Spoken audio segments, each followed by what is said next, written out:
स्वागत है आपका विष्णु लोक में। तो आज की इस वीडियो में हम पढ़ने वाले हैं भगवत गीता अध्याय 2 श्लोक नंबर 6। श्लोक नंबर 5 हमने लास्ट वीडियो में पढ़ लिया था और समझ लिया था। चलिए पढ़ते हैं श्लोक नंबर 6।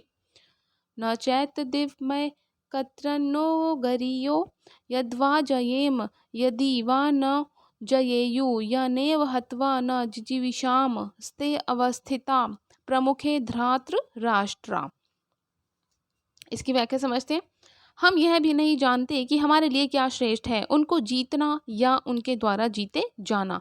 यदि हम धृतराष्ट्र के पुत्रों का वध कर देते हैं तो हमें जीवित रहने की आवश्यकता नहीं है। फिर भी वे युद्ध भूमि में हमारे समक्ष खड़े हैं। अर्जुन की समझ में यह नहीं आ रहा था कि वो क्या करे, युद्ध करे और अनावश्यक रक्तपात का कारण बने।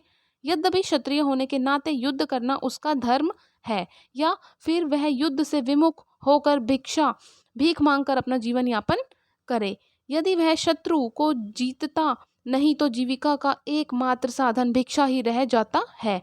फिर जीत भी तो निश्चित नहीं है, क्योंकि कोई भी पक्ष विजयी हो सकता है। यदि उसकी विजय हो भी जाए तो भी क्योंकि उनका पक्ष न्याय पर है, तो भी यदि धृतराष्ट्र के पुत्र मरते हैं तो उनके बिना रह पाना अत्यंत कठिन हो जाएगा। उस दशा में यह उसकी दूसरे प्रकार की हार होगी। अर्जुन द्वारा व्यक्त इस प्रकार के ये विचार सिद्ध करते हैं कि वह न केवल भगवान का महान भक्त था, अपितु वह अत्यधिक प्रबुद्ध और अपने मन तथा इंद्रियों पर पूर्ण नियंत्रण रखने वाला था।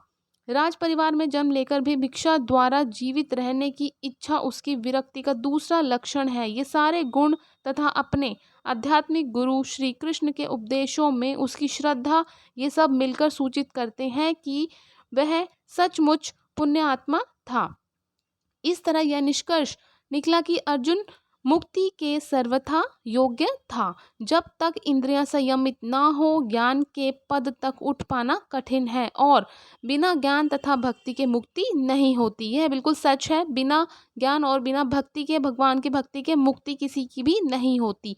अर्जुन अपने भौतिक गुणों के अतिरिक्त इन समस्त दैवी गुणों में भी दक्ष था।